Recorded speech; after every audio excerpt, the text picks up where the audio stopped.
ప్రస్తుతం మనతో పాటు ప్రముఖ ఆధ్యాత్మికవేత్త ఆస్ట్రోన్యూమరాలజిస్ట్ జయప్రద గారు మనతో ఉన్నారు. మేడంతో మాట్లాడదాం. నమస్తే.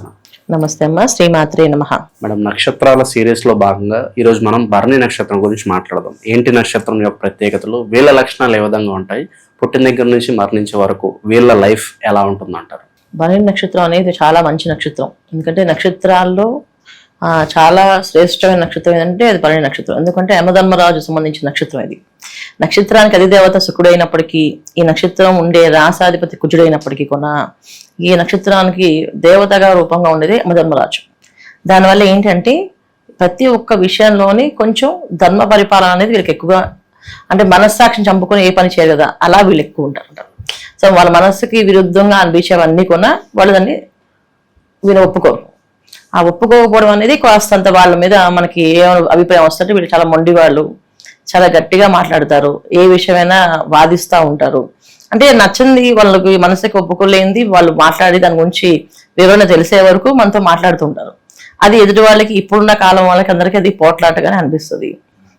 కాస్త విధంగా వాదన చేస్తారు అనే థాటే ఉంటుంది వీళ్ళ మీద. ఇంకొకటి ఏంటంటే నక్షత్రంలో ఉండే లక్షణాలకన్నీ కూడా లగ్నం బట్టి కూడా కొంతమంది మారుతారు. సో లగ్నం ఏమైతే ఉంటుందో దాన్ని బట్టి కూడా కొంతవరకు మార్పు వస్తుంది. అందుకే భరణి నక్షత్రంలో బాగా మాట్లాడే వాళ్ళు ఉన్నప్పటికీ కొంతమంది అసలు ఏవి మాట్లాడరు. వాళ్ళ పని ఏమనుకుంటున్నారో అది వాళ్ళు చేసుకుని వెళ్ళిపోతుంటారు. అది లగ్నం ఒక్క వల్ల వస్తుంది, నక్షత్రం వల్ల కాదు. సో నక్షత్రంలో మాట్లాడిపించినా సరే వీళ్ళతో నేను మాట్లాడి గెలిచేదానికంటే నేను చేసి చూపించాలనే తత్వంలో ఎక్కువ వెళ్తుంటారు. ఈ నక్షత్రంలో ఉండే కాంబినేషన్స్ అన్ని కూడా ఏంటంటే ఏ పనైనా చురుగ్గా చేయగల శక్తి ఉన్న సామర్థ్యం ఉన్న వాళ్ళు వీళ్ళు. ఎటువంటి వర్క్ ఇచ్చినా అంటే ఈ పని చేయగలరు, ఆ పని చేయగలరు అనేది ఉండదు వీళ్ళది. ఒకవేళ చదువు బాగా ఉంటే, లగ్నానికి గ్రహాలు అనుకూలంగా ఉంటే మంచి వేద శాస్త్రాలు, వేదాలు, శాస్త్ర పండితులు, ఒక శాస్త్రం గురించి విశ్లేషణ చేయడం కానీ, ఆ శాస్త్రం ఒక విశ్లేషణ చెప్పడం కానీ మనకి ఎదుటి వాళ్ళకి వివరంగా అర్థమయ్యే విధంగా చెప్పడంలో వీళ్ళు సిద్ధహస్తరు. అంటే చాలా వివరంగా చెప్తారు మనకి ఏ విషయం. లగ్నం ఒకవేళ యోగించకపోయినా, అంటే లగ్నానికి శుభగ్రహాలు పడకపోయినా ఎడ్యుకేషన్ అనేది కాస్తంత దెబ్బతింటుంది. తిన్నప్పటికి కూడా వాళ్ళ జీవిత శైలి కానీ, ఆ జీవితంలో తెలుసుకునే కష్ట సుఖాలు కానీ ఇవన్నీ కూడా వాళ్ళకి చాలా వివరంగా ఎదుటి వాళ్ళు చెప్పగలుగుతారు. అంతటి తెలివితేటలు ఉన్నవాళ్ళు వీళ్ళు. కాకపోతే స్వభావం కొంచెం ఏంటంటే ఎవరు ఏం చెప్పినా తొందరగా ఈజీగా ఓకే మీరు చెప్పింది చేస్తా అనే లక్షణం అయితే ఉండదు వీళ్ళ దగ్గర. దానివల్ల వీళ్ళు కాస్త మొండి వాళ్ళ కిందనే కాస్త, ఇంకా ఇప్పుడు ఈ కాలం అయితే కోపిష్ల కింద వాళ్ళు వేసేస్తామట. ఎందుకంటే ఇంట్లో అయినా బయట అయినా గట్టిగా వాళ్ళే గెలవాలని ఆ ఒక రూల్స్ పెట్టి ఆ రూల్స్ ప్రకారం వెళ్ళాలి, నేను ఈ రూల్ దాటి రాను అని చెప్పి చెప్తూ ఉంటారు. అందువల్ల చాలా వరకు వెళ్ళి ఇలా వేస్తుంటారు అనమాట. ఇది నక్షత్రం యొక్క లక్షణాలు. ఇంకా వీళ్ళకి అన్ని విధాల అనుకూలంగా ఉండేది ఏంటంటే ఎక్కడికి వెళ్ళినా ఎప్పుడు ఏం చేసినా సరే వీళ్ళని చూస్తే ఎదుటి వాళ్ళు వీళ్ళు చెప్పే మాటల్ని కాసేపు ఆగి ఆలోచించి విని అది చేసే సత్తా ఉంటుంది అనమాట వాళ్ళకి. అంటే వీళ్ళు ఏ క్యాపబిలిటీ ఉంటుంది అంటే వీళ్ళు మంచి అధికారంలో ఉన్నా, ఒక అధికారం లేకపోయినా, ఒక సామాన్యమైన పని చేసినా సరే వాళ్ళు మాట్లాడే మాటకి విలువ ఉంటుంది. ఎదుటి వాళ్ళు వింటారు అన్నమాట. ఇది ఈయన ఏదో చెప్పాడు అది కరెక్ట్ ఏమో, ఆ లాజిక్ కరెక్ట్ గా ఉందేమో అనే తత్వం ఉంటుంది అనమాట. అందువల్ల ఏంటంటే ఎక్కడైనా గెలవగలరు. అంటే ఇల్లు గెలిచి రచ్చగలవాలని చెప్తాం కదా, వీళ్ళు ఎక్కడైనా గెలవగలరు. ఇంట్లో గెలవగలరు, బయట గెలవగలరు. ఈ గెలవడం అనేది ఎప్పుడు కూడా ఏంటంటే కాస్త స్వభావం కొంచెం అగ్రెసివ్ గా ఉంటుంది. ఎందుకంటే కుజుడు అధిపతి కదా, రాసాధిపతి కుజుడు కనుక ఆ పని ఆ క్షణంలో అవ్వాలని, ఆ రోజు అయిపోవాలని వాళ్ళు బాగా ఎదురు చూస్తూ ఉంటారు. ఆ పని అయ్యే వరకు దాని మీద నిద్రపోకుండా పనిచేస్తుంటారు. ఆ నిద్రపోకుండా పనిచేసే తత్వాన్ని కూడా ఏంటంటే దాన్ని కూడా మనం ఏంటంటే మొండితనం కింద తీసుకుంటాం. ఒక పని అయితే నిద్రపోరు వీళ్ళని చెప్పేసి ఆ పని వరకు దాని మీద ఫోకస్ పెట్టి ఇంకా అదే గోల్ మాట. వాళ్ళకి పక్కన ఇంక వేరే గోల్స్ ఏం పెట్టుకోరు. ఈ గోల్ ఇది రీచ్ అవ్వాలి, నేను అది అవ్వాలి, అది అవ్వాలి. అది అవ్వడం అనేటప్పుడు ఎదుటి వాళ్ళకి అది సెల్ఫిష్ గా కనిపిస్తుంది. వీళ్ళు చేసే పనులన్నీ కూడా వీళ్ళు సొంతంగా అయితే వీళ్ళు ఎంతసేపు చేస్తారు, మనకంటే చేసి పెట్టరు అనే తత్వం కనిపిస్తుంది అనమాట. వీళ్ళ దగ్గర సెల్ఫిష్ లాగా కనిపిస్తుంది అనమాట. ఇది వీళ్ళకి రాసాధిపతి కుజుడు ఉన్నారు కనుక ఈ లక్షణాలు ఉంటాయి. సో నక్షత్రాధిపతి శుక్రుడు కనుక భోగభాగ్యాలు, అంటే ఎక్కడికి వెళ్ళినా ఆహారానికి ఎటువంటి ఇబ్బంది లేకుండా వీళ్ళకి అనుకున్న టైంకి వచ్చేస్తుంటది. అది ఎక్కడ ఏ సమయంలో అది ఏ వేళ అనేది ఉండదు అంట. అడవిలోకి వెళ్ళినా ఆహారం దొరుకుతుందని చెప్పి అలా వీళ్ళకి ఎక్కడికి వెళ్ళినా ఆహారం అనేది వాళ్ళకి అనుకూలంగా వాళ్ళు తినేస్తారు. అందువల్ల ప్రాబ్లం ఉండదు వీళ్ళకి. సో ఈ రెండు వీళ్ళకి లాభాలు.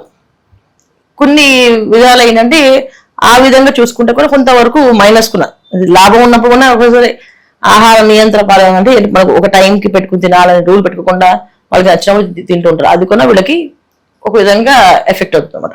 అది వీళ్ళకి వైవాహిక జీవితం పరిస్థితి మనం ఎలాంటి ఒడిదొడుకు వీళ్ళు ఎదుర్కోవాల్సి వస్తుంది అంటారు వీళ్ళ లైఫ్ లో? జనరల్ గా భార్యాభర్తల మధ్యలో హస్బెండ్ ది భరణి నక్షత్రం అయితే వైఫ్ ఇదంతా పడలేం అనే ఫీలింగ్ ఉంటుంది, నేను చెప్పింది చేయాలని చెప్పేసి. అలాగే అమ్మాయిది భరణి నక్షత్రం అయితే ఆవిడ చెప్పింది ఇంట్లో గెలవాలని అని ఇంట్లో అందరూ అనుకుంటారు. కానీ వీళ్ళు అలా ఉండరు. కానీ వీళ్ళు చెప్పే రూల్స్ మాత్రం అది ఒక ఎదుటి వాళ్ళని కొంచెం ఇబ్బంది పెట్టేటట్టే ఉంటాయి. అందుకే వీళ్ళు ధర్మ పరిపాలన కొంచెం మనసుకి నచ్చంది చేయరు వీళ్ళు. అందుకని వీళ్ళు మాట్లాడే ప్రతిదీ ఇప్పుడు ఈ ఇంటికి ఆ ఇల్లు ఎంత దూరం, ఆ ఇంటికి ఈ ఇల్లు అంత దూరం అని చెప్పి ఆ విధంగా మాట్లాడతారు. ముఖ్యంగా ఏంటి బంధువుల్లో ఎవరైనా వీళ్ళకి గౌరవం ఇవ్వకుండా అగౌరవంగా మాట్లాడితే ఇంకా వాళ్ళ ఇంటికి వీళ్ళు వెళ్ళరు. సో వీళ్ళు వెళ్ళినప్పుడు వీళ్ళు ఇంటి వాళ్ళని పంపించరు. మీరు వెళ్ళకపోతే మేము వెళ్తా అంటే వెళ్ళరు. వాళ్ళు మనసుతో ఉన్న వాళ్ళు ఎవరు వెళ్ళినా అవమానిస్తానికి వెళ్ళకూడదు అనే రూల్స్ పెడుతుంటారు. దానివల్ల భార్యాభర్త మధ్యలో కాసంత ఇబ్బంది అనేది ఉంటుంది. ఎప్పుడైనా సరే వీళ్ళ జీవితంలో 1 వివాహం అవ్వకుండా ఉంటుంది, 2 వివాహం అయితే కొంచెం మనస్పర్ధలు ఎక్కువగా ఉంటాయి, 3 వివాహం అయి కలిసి ఉన్నా వీళ్ళకి సంతాన భాగ్యం తక్కువ ఉంటుంది. ఈ భరణి నక్షత్రం వాళ్ళకి అన్ని బాగున్నప్పటికీ బంధువులతో కానీ ఇంట్లో వాళ్ళని వీళ్ళు అర్థం చేసుకోరు. ముఖ్యంగా తల్లిదండ్రులు, తోబుట్టువులు వీళ్ళు తప్పక అర్థం చేసుకునే అవకాశాలు ఎక్కువ ఉంటాయి. వీళ్ళకి ఎప్పుడైనా బాధ ఏదైనా ఉందంటే అది కుటుంబం నుంచి వచ్చిన బాధ తప్ప వీళ్ళ సొంత బాధ అనేది ఉండదు. వీళ్ళు కష్టజీవులే, కష్టపడి సంపాదించుకుంటారు ఏదైనా సరే. కానీ అది నిలబెట్టుకోవడం అనేది ఇంట్లో కుటుంబ సభ్యులందరూ వీళ్ళకి సపోర్ట్ అనేది చేయడం అనేది ఒక అదృష్టమైన జీవితం. చాలా వరకు ఏంటంటే అమ్మాయిల విషయంలో భరణి నక్షత్రం హ్యాపీగా సపోర్టింగ్ ఉంటుంది ఇంట్లో వాళ్ళు. ఎందుకంటే ఇంట్లో వాళ్ళు సపోర్ట్ చేస్తారు, వీళ్ళు అన్ని వాళ్ళు అనుకూలంగా చేసుకోగలుగుతారు. అబ్బాయి విషయం వచ్చినప్పటికీ ఇంట్లో వాళ్ళ సపోర్ట్ తక్కువ ఉంటుంది, బయట వాళ్ళ సపోర్ట్ ఉంటుంది కానీ ఇంట్లో వాళ్ళ సపోర్ట్ ఉండదు. అందువల్ల వీళ్ళు ఇంట్లో కాస్తంత మానస్పర్ధ అనేది జరుగుతుంది. ఈ భార్యాభర్త మధ్యలోనే కాదు, ఒక స్నేహితుల మధ్యలో కొన, అలాగే ఒక అన్నముడి మధ్యలో కొన, అన్న చెల్లి మధ్యలో కొన ఈ ఇబ్బందులు ఉంటాయి వీళ్ళకి.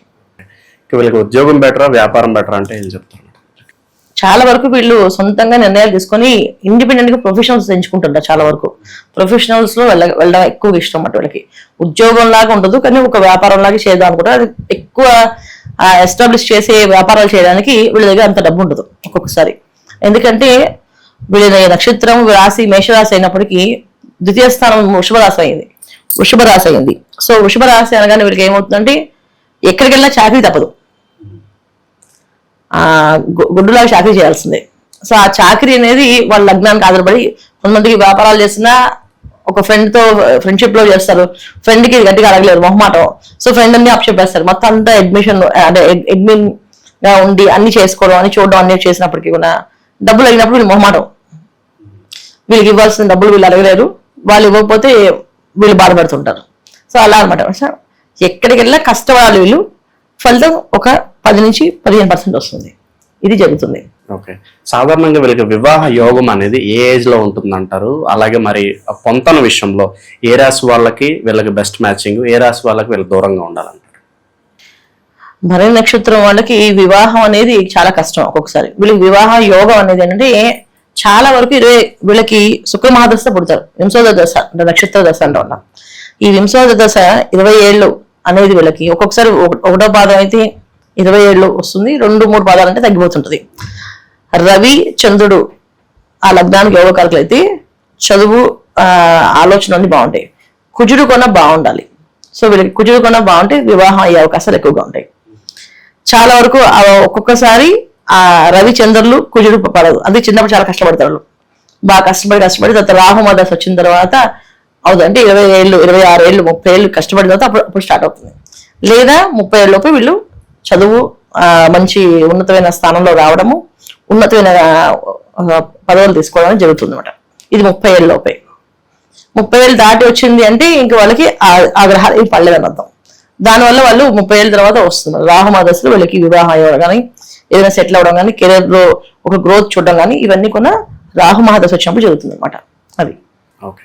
వీళ్ళు లైఫ్ లాంగ్ చేసుకోవాల్సిన పరిహారాలు అంటే ఏంటి?